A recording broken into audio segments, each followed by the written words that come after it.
तो चलिए बच्चों, हम अपना कॉरपोरेट अकाउंटिंग में वैल्यूएशन ऑफ शेयर्स का टॉपिक कंटिन्यू करते हैं। वैल्यूएशन ऑफ शेयर्स में हम मेथड्स कर रहे थे कि शेयर का वैल्यूएशन कैसे किया जा सकता है। तो उन मेथड्स में अभी तक हमने 3 मेथड किए हैं: net asset method, dividend yield method और अर्निंग कैपेसिटी मेथड। उसके बाद जो नेक्स्ट मेथड आता है that is called the fair value method. देखिए, जो फेयर वैल्यू मेथड है ये एज सच कोई अपने आप में ऐसा मेथड नहीं है कि जिसका कोई सेपरेट एक फार्मूला है, जैसे बाकी 3 मेथड्स में डिफरेंट फार्मूलाज थे। यहाँ पर ऐसा नहीं है। जैसे नाम से ही हमें, टर्म से ही पता चल रहा है कि फेयर वैल्यू की हमें, जब हमने शेयर को 3 मेथड्स अगर हम लगाते हैं तो तीनों मेथड में हमारे शेयर की जो वैल्यू है, सेम कंपनी में सेम शेयर की वैल्यू 3 मेथड से डिफरेंट आती है। तो फिर हम ये कैसे पता लगा सकते हैं कि एक्चुअल में जो सही वैल्यू शेयर की क्या होगी। उसके लिए हम कौन सा मेथड यूज करते हैं? Fair value method. देखिए, there is much difference in the value of the same share in case it is calculated under the different methods. So none of the methods give the true and fair view of the value of the share. So it is considered appropriate by the experts to calculate the value under 2 methods and then averaging the both. ठीक है, फिर हमने उनको average कर देना है। 2 method से हमने वैल्यू लेनी है और उसके बाद उसे एवरेज कर देना है। देखिए, यहाँ पर भी थोड़ी सी प्रिंटिंग मिस्टेक है। एंड देन आएगा, ये THEN है, it's not THAN, it is THEN। Then averaging the both. So calculated average value can be taken as the fair value of the share। तो इस तरीके से जो हमारे पास एवरेज वैल्यू आती है, उस एवरेज वैल्यू को हम कह सकते हैं that is the fair value of the share. इसका फॉर्मूला सिंपल है फेयर वैल्यू मेथड का। फेयर वैल्यू पर शेयर कैसे करेंगे calculate? Value as per net asset method की, एक बार हमने नेट एसेट मेथड लगाया, then value as per earning capacity method and divided by 2। तो दोनों से जो वैल्यू आई है उसको डिवाइड बाय 2 कर देते हैं, मतलब दोनों वैल्यू के इन बिटवीन जो वैल्यू होगी that is the fair value पर शेयर। और हम कौन सा मेथड लगा सकते हैं? Net asset method plus dividend yield method, दोनों की वैल्यू को ऐड किया एंड डिवाइडेड बाय 2। तो सिंपल मेथड है। बस आपको पहले जो 3 मेथड है वो आपको क्लियर होने चाहिए, उसके फॉर्मूलाज आपको याद होने चाहिए। आपको उसमें पता होना चाहिए कि वो मेथड कैसे अप्लाई करना है। तो फेयर वैल्यू मेथड जो है वो आपके लिए इजी हो जाएगा। चलिए हम इसकी इलस्ट्रेशन देखते हैं। इलस्ट्रेशन है 16। ये क्वेश्चन हमारा फेयर वैल्यू मेथड पर ही बेस्ड है, जिसमें हमें 2 मेथड्स अप्लाई करने हैं। देखिए, 2 मेथड कौन से होंगे वो हमें पता चलेगा कि कौन सी इंफॉर्मेशन हमें क्वेश्चन में गिवन है। Following was the balance sheet of X limited as on 31 March 2008। Share capital बताया है। शेयर कैपिटल में 4000 equity share of 200 each, 8000 general reserve, 10,000 investment fluctuation fund, debentures, creditors, goodwill, land and building, plant and machinery, furniture, investments, stock, debtors, cash at bank।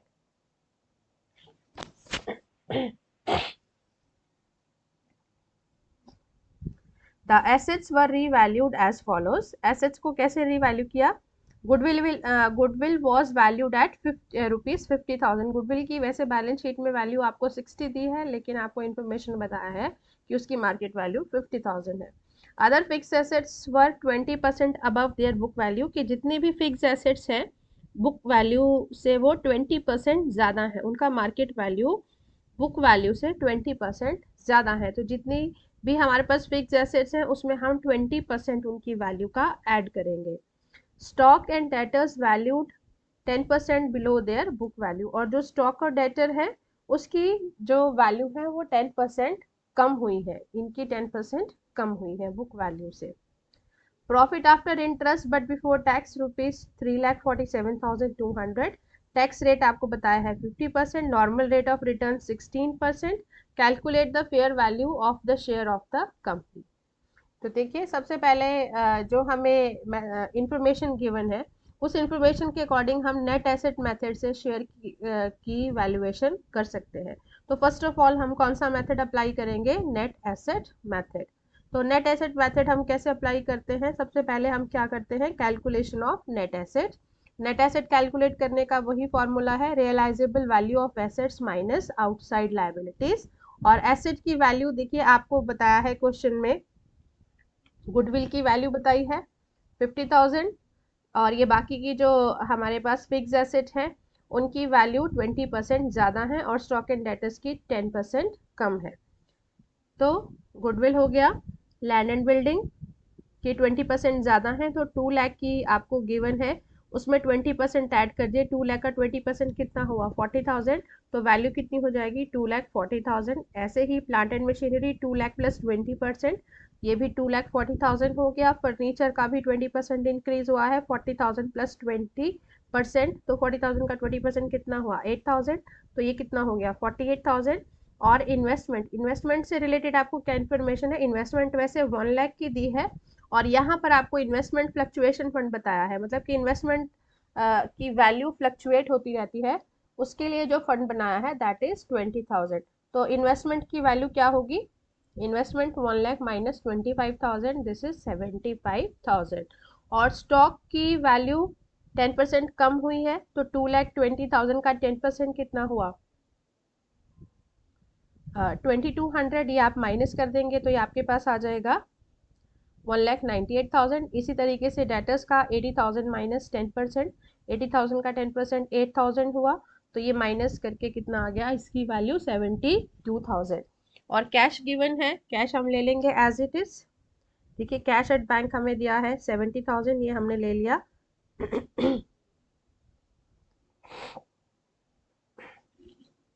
Cash 70,000 minus outside liabilities, outside liabilities में debentures हैं और creditors हैं, इनको हमने minus कर दिया, तो net assets आ गई हमारे पास 8,58,000। उसके बाद शेयर की वैल्यू नेट एसेट्स से सिंपल है कैलकुलेट करना, net assets divided by number of equity shares.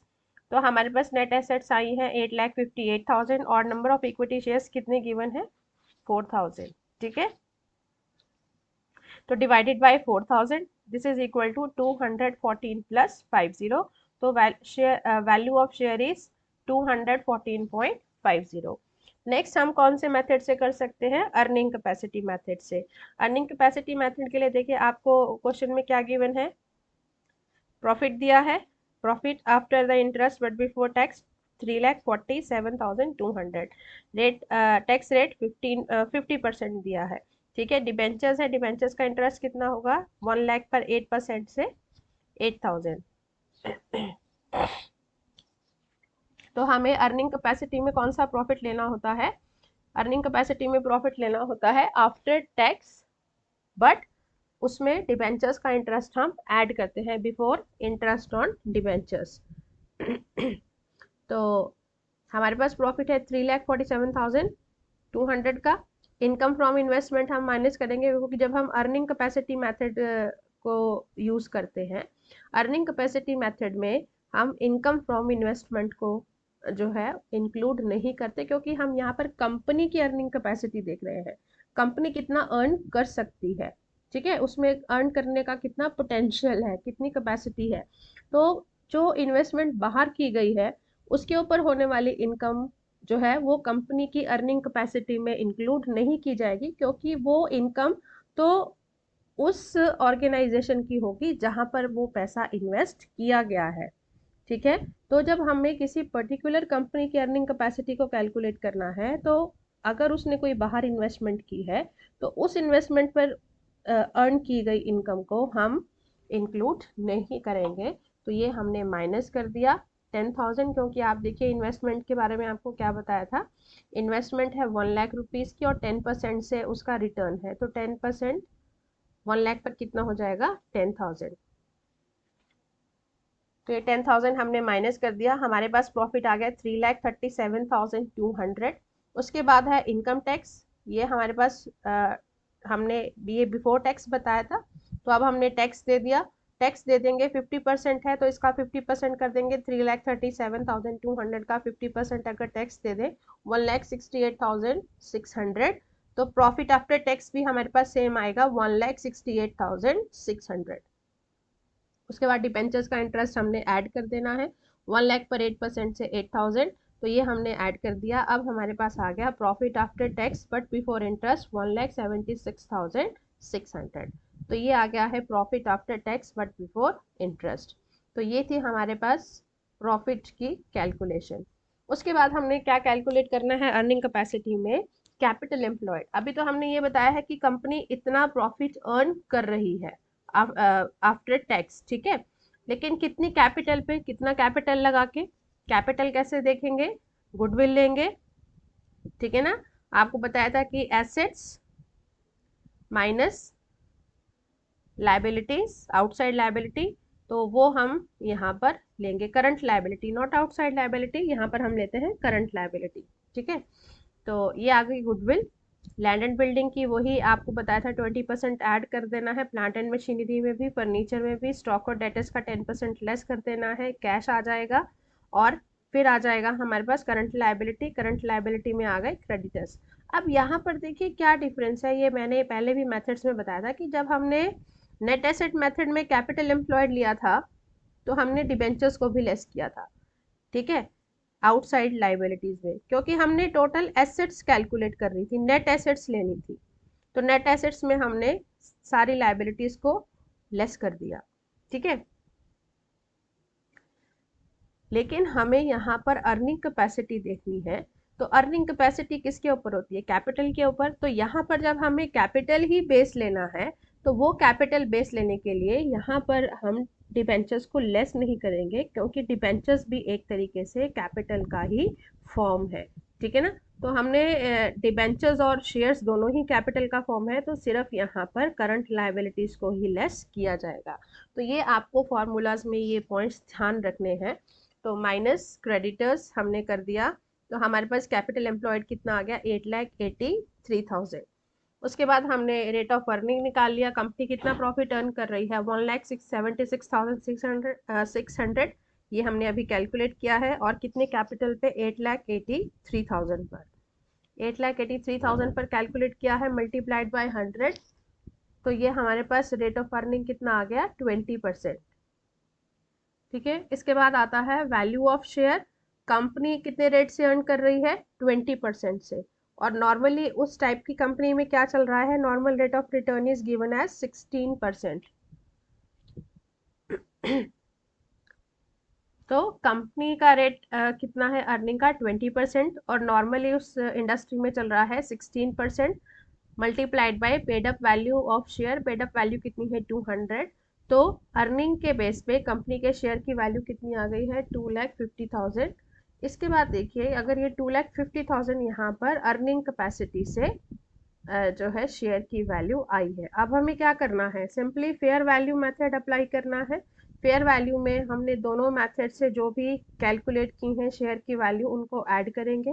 देखिए हमारे पास नेट एसेट से कितनी आई थी शेयर की वैल्यू, 214.50, और अब आई है हमारे पास 250, दोनों को ऐड किया divided by 2, so this is equal to 232.25। तो फेयर वैल्यू पर शेयर जो कि हमने दोनों मेथड से कैलकुलेट कर लिया, एसेट मेथड से भी और अर्निंग कैपेसिटी से भी, तो उसके अकॉर्डिंग शेयर की वैल्यू आती है ₹232.25। आई होप ये क्वेश्चन अभी आपको समझ आ गया होगा। नेक्स्ट है illustration 17।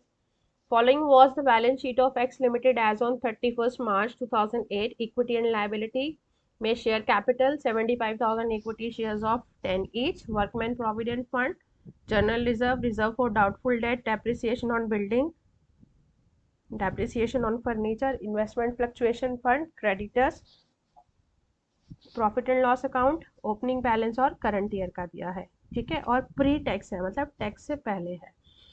Goodwill, land and building, furniture, stock, investment in government securities, debtors, cash at bank. तो ये आपको बैलेंस शीट कीवर्ड है और आपको एडिशनल इन्फॉर्मेशन में बताया है। The company is expected to maintain its profit earning capacity for the next year. The average annual yield of, देखिए the company is expected to maintain its profit earning capacity for the next year, मतलब earning capacity method लगाना है।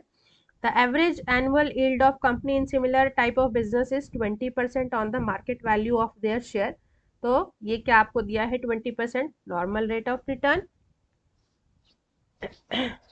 The goodwill of the company is worth 4 times the amount shown in the books, कि company की जो goodwill है वो goodwill कितनी है जो आपको बताई है उससे 4 टाइम्स है जो बुक्स में बताई है, मतलब 84,000 का 85,000 का 4 टाइम्स है, तो 85,000 इंटू 4 हो जाएगा।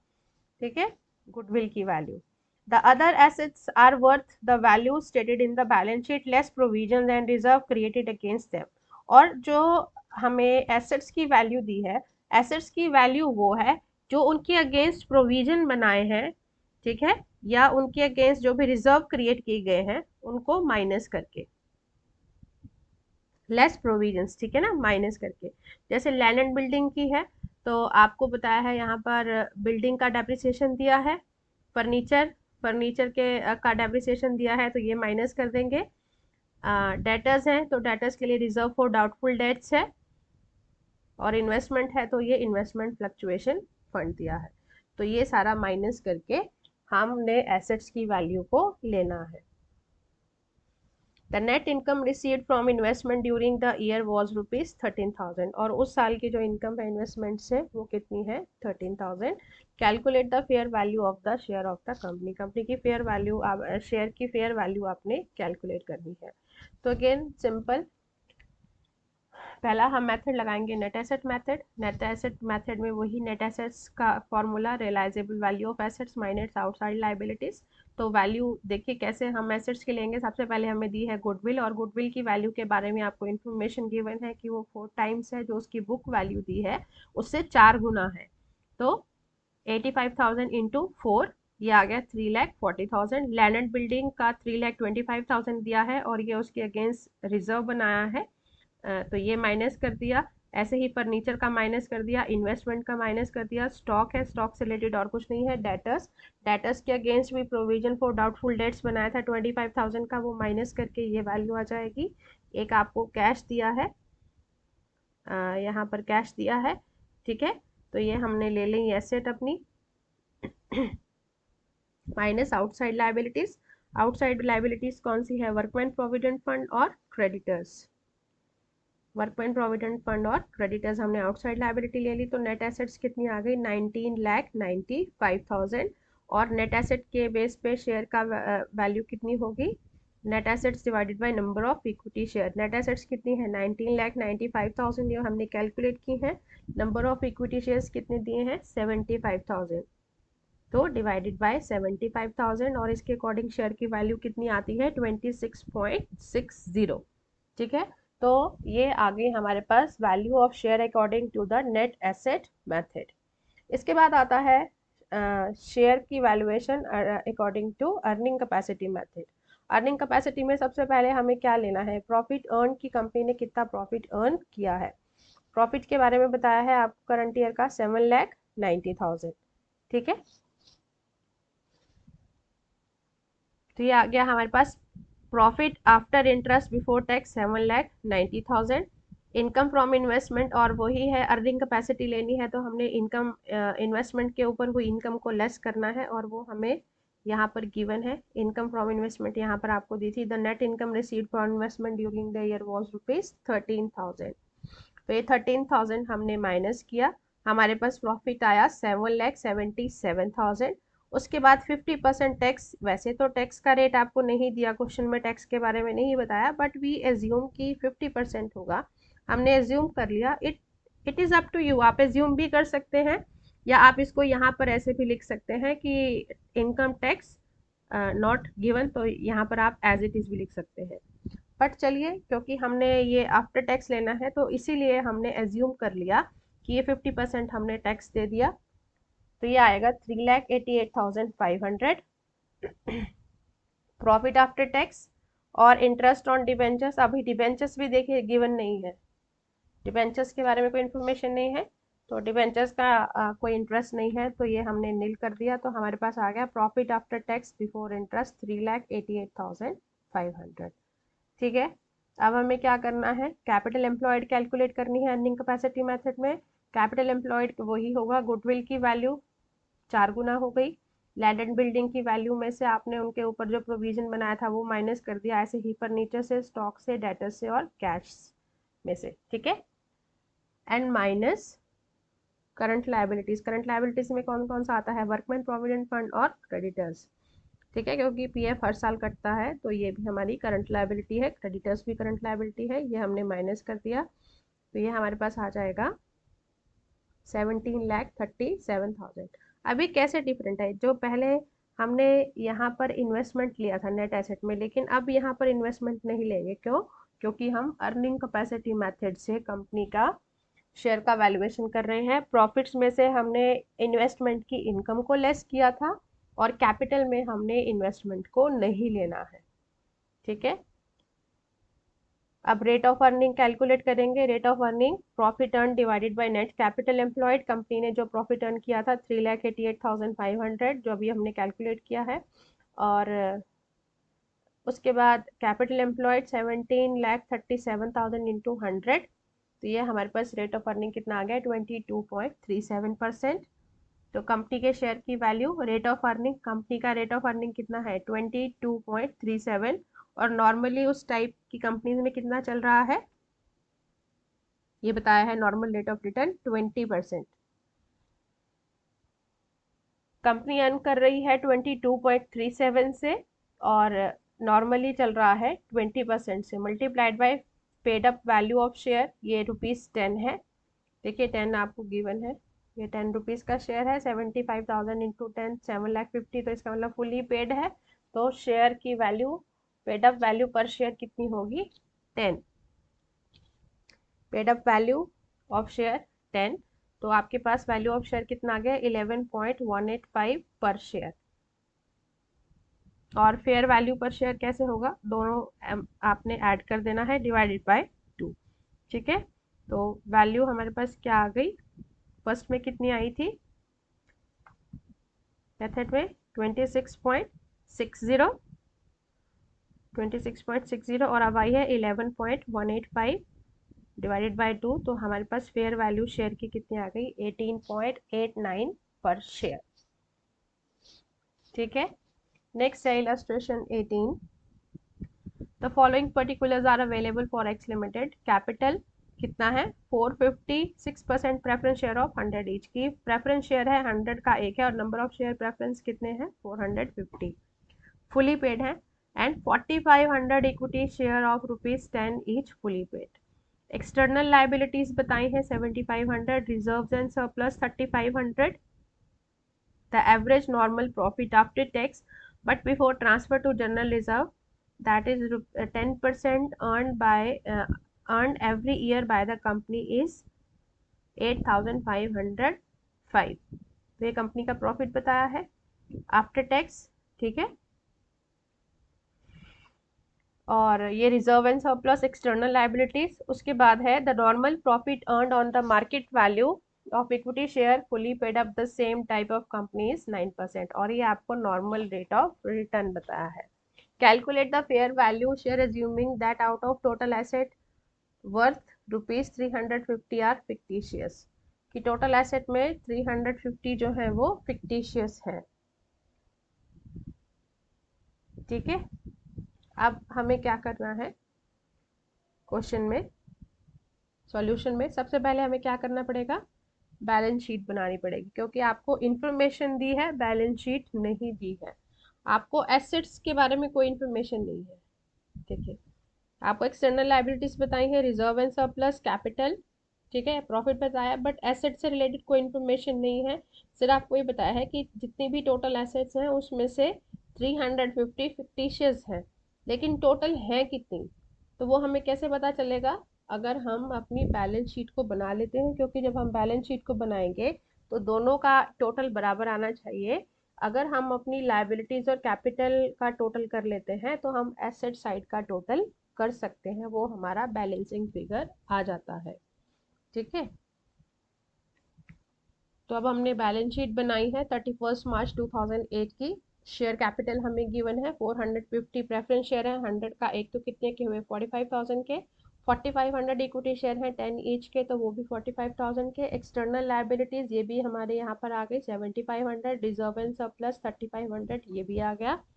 फिर एसेट्स हैं, एसेट्स में बताया है कि फिक्टिशियस एसेट्स टोटल एसेट्स में से कितनी है 350, तो बाकी एसेट्स कितनी होंगी, ये बैलेंसिंग फिगर आ गया, क्योंकि दोनों साइड्स का जो टोटल है दैट शुड बी सेम, तो हम इजीली कैलकुलेट कर सकते हैं। तो हमारे पास बैलेंसिंग फिगर कितना आ गया, 1,0650। ये 1,01,000 में से हमने 350 को माइनस कर दिया, तो हमारे पास बैलेंसिंग फिगर कितना आ जाएगा, 1,0650। ठीक है, तो बहुत सिंपल है ये। अब हमें नेट एसेट मेथड लगाना है। नेट एसेट मेथड कैसे लगेगा, realisable value of assets minus outside liabilities minus preference shares. अब यहाँ पे प्रेफरेंस शेयर्स भी दिए हैं, तो प्रेफरेंस शेयर कैपिटल को भी माइनस करेंगे और प्रेफरेंस शेयर्स का ऊपर जो डिविडेंड है उसको भी माइनस करेंगे। क्यों, क्योंकि प्रेफरेंस शेयर्स यहाँ पर गिवन है इस क्वेश्चन में। तो नेट एसेट्स कितनी है आपके पास, देखिए सबसे पहले realisable value of assets, assets की रियलाइजेबल वैल्यू कितनी है जो अभी कैलकुलेट की है, 1,0650 minus outside liabilities, outside liabilities कितनी है, एक्सटर्नल लाइबिलिटीज 7,500, ठीक है, minus preference share capital, preference share capital कितनी है 45,000, minus preference share dividend, preference shares का डिविडेंड कितना होगा 6%, 45,000 का 6% कितना आ जाएगा 2,700। तो नेट एसेट्स, ये सारी कैलकुलेशन करने के बाद नेट एसेट्स कितनी आएंगी 45,450। इसके बाद आता है हमारे पास calculation of value of share, share की वैल्यू हमें कैलकुलेट करनी है। तो net assets, equity share holders के लिए नेट एसेट्स कितनी बची हैं 45,450 और नंबर ऑफ इक्विटी शेयर्स कितने हैं 4,500। तो 4,500 से हमने डिवाइड किया तो हमारे पास शेयर की वैल्यू कितनी आ जाती है ₹10.10। ठीक है, वैसे इक्विटी शेयर 10 रुपीज़ का है, लेकिन नेट एसेट्स की बेस पे उसके शेयर की वैल्यू कितनी है ₹10.10। नेक्स्ट मेथड हम कौन सा लगाएंगे, अपना yield method, dividend yield method. ठीक है, क्योंकि हमें डिविडेंड से रिलेटेड इंफॉर्मेशन है। तो डिविडेंड यील्ड मेथड से कैसे लगाएंगे, सबसे पहले हमें चाहिए calculation of profit available for equity share holders. Equity share holders के लिए कितना प्रॉफिट अवेलेबल है, इंफॉर्मेशन क्या है आपके पास, the average normal profit after tax but before transfer to general reserve that is 10% earned every year, कि हर साल कंपनी में जो भी प्रॉफिट अर्न किया जाता है उसका 10% जनरल रिजर्व में ट्रांसफर किया जाता है। ठीक है, तो उस साल का प्रॉफिट आपको बताया है 8,505, लेकिन ये कब है, before transfer to general reserve, कि जनरल रिजर्व में ट्रांसफर करने से पहले, और जनरल रिजर्व में ट्रांसफर करने का रेट क्या है 10%। तो अभी जनरल रिजर्व में ट्रांसफर नहीं किया है, तो इसका मतलब वो करना होगा। ठीक है, तो एक्सपेक्टेड प्रॉफिट ये आपको बताया है 8,505 और जनरल रिजर्व में हमने 10% ऑफ प्रॉफिट ट्रांसफर कर दिया, तो इसका 10% कितना होगा 850.5, ये हमने लेस कर दिया, तो ये प्रॉफिट आ गया profit available for share holders. अब ये शेयर होल्डर्स के लिए प्रॉफिट है, लेकिन शेयर होल्डर्स को प्रॉफिट अभी नहीं, इक्विटी शेयर होल्डर्स को नहीं जाएगा, पहले किसको देना पड़ेगा, प्रेफरेंस शेयर्स का डिविडेंड। प्रेफरेंस शेयर्स का डिविडेंड कितना है 6%, 45,000 पर 2,700। तो प्रेफरेंस शेयर्स का भी हम डिविडेंड दे देंगे, तो इक्विटी शेयर होल्डर्स के लिए प्रॉफिट कितना बचता है 4,954.50। so this is the profit available for the equity shareholders। ठीक है, अब हमें क्या निकालना है, expected rate of dividend, company कितना रेट से डिविडेंड दे रही है, इक्विटी शेयर होल्डर को कितना प्रॉफिट मिल रहा है 4,954.50 और इक्विटी शेयर होल्डर्स का कैपिटल कितना लगा था 45,000 मल्टीप्लाइड बाय 100, क्योंकि रेट लेना है तो ये आ गया 11%। कंपनी किस रेट से डिविडेंड दे रही है 11% से, और मार्केट में क्या रेट चल रहा है 9%। ठीक है, तो शेयर की वैल्यू कैसे कैलकुलेट करेंगे, एक्सपेक्टेड रेट जो कंपनी दे रही है 11%, नॉर्मल रेट जो कि उस टाइप की इंडस्ट्री में चल रहा है वो 9% है, और multiplied by paid up value पर शेयर, शेयर की पेड अप वैल्यू पूरी है 10, तो शेयर की वैल्यू कितनी आ गई 12.22 पर शेयर। वैसे तो कंपनी के शेयर की वैल्यू अभी 10 है फेस वैल्यू, लेकिन जितना कंपनी डिविडेंड दे रही है उसके बेस पे कंपनी के शेयर की वैल्यू कितनी है 12 रुपये 22 पैसे। तो अब हम फेयर वैल्यू पर शेयर कैलकुलेट कर सकते हैं, बहुत ही ईजी है, दोनों जो हमने वैल्यूज कैलकुलेट की हैं, यहाँ पर 10 रुपये 10 पैसे और यहाँ पे 12 रुपये 22 पैसे, तो दोनों को ऐड किया डिवाइडेड बाय 2, तो शेयर की फेयर वैल्यू कितनी आ जाती है? 11 रुपये 16 पैसे। ठीक है, कौन सी वैल्यू है? The value something in between, की दोनों वैल्यू के बीच की वैल्यू आ गई, वो हमने एवरेज करके ले ली, ₹11.16 पर शेयर। चलिए नेक्स्ट और एक इलस्ट्रेशन करते हैं। ये है आपकी इलस्ट्रेशन 19। ये भी बहुत सिंपल है। तो following is the balance sheet of X limited. Share capital बताया है 20,000 of equity share, 20,000 equity share of ₹10 each. General reserve, taxation provision, workman saving fund, profit and loss, creditors, goodwill, land and building, plant and machinery, trademark, stock, debtors, cash at bank, preliminary expenses. फिर आपको additional information है, the plant and machinery is worth ₹2,20,000, land and building are worth ₹2,60,000, 10,000 of debtors is to be taken as bad. ठीक है, ये तो आपको market value दी है plant and machinery की और लैंड एंड बिल्डिंग की, और डेटर्स बताए हैं कि 10,000 बैड डेट्स है, तो 90,000 माइनस 10,000 कितना हो जाएगा? 80,000 हमारे पास डेटर्स आ जाएंगे। The profit of the company in the last 3 years, और पिछले 3 सालों का प्रॉफिट बताया है। फर्स्ट ईयर का 1,20,000, सेकेंड ईयर का 90 और थर्ड ईयर का 1,50,000। तो यहाँ पर हम एवरेज प्रॉफिट ले लेंगे, तीनों को ऐड करके divided by 3। Then the company transfers 20% of its profit to general reserve, और कंपनी अपने प्रॉफिट्स का 20% जनरल रिजर्व में ट्रांसफर करती है। Share of similar companies are quoted at stock exchange, yield 12% dividend on the market value. Goodwill of the company may be taken at ₹2,05,000. Ignore tax, और tax ignore करना है। तो goodwill की value जो हमें बैलेंस शीट में दी है 30,000, वो नहीं लेनी, हमें कौन सी लेनी है? जो हमें एडिशनल इंफॉर्मेशन में दी है 2,05,000। So calculate the value of share, fair value of share. ठीक है, तो सिंपल है, सबसे पहले हम नेट एसेट मेथड लगाएंगे। नेट एसेट मेथड में वही है, realisable value of assets minus outside liabilities. आपको गुडविल की वैल्यू बताई है 2,05,000, लैंड एंड बिल्डिंग की भी दी है, प्लांट एंड मशीनरी, एक आपको ट्रेडमार्क्स दिए हैं, स्टॉक दिए हैं, डेटर्स का 10,000 बैड डेट्स हो गए, तो हमारे पास डेटर्स कितने आ गए? 80,000। कैश हो गया। उसके बाद हमें क्या करना है? Outside liabilities. आउटसाइड लायबिलिटीज कौन कौन सी है हमारे पास? क्वेश्चन में देखिए, taxation provision, workman saving account और क्रेडिटर्स, ये हमने लेस कर दिया, तो हमारे पास नेट एसेट्स कितनी आ गई? 5,91,000। तो शेयर की वैल्यू कितनी होगी? Net assets divided by number of equity shares. Number of equity shares कितने हैं? 20,000। तो 5,91,000 divided by 20,000, the value of share is 29.55 rupees, 29.55। ठीक है, वैसे देखिए इक्विटी शेयर कितने का है? 10 रुपए का, लेकिन नेट एसेट जो है कंपनी के पास अवेलेबल है इक्विटी शेयर होल्डर्स के लिए, वो जो net asset equity share holders के लिए है, उसके अकॉर्डिंग उनके शेयर की वैल्यू कितनी बनती है? 29.55, मतलब आप समझिए करीब करीब 30 रुपए। ठीक है, और वैसे शेयर की वैल्यू है 10 रुपए, तो ऑलमोस्ट 3 गुना उनकी वैल्यू ज्यादा हुई है। ठीक है,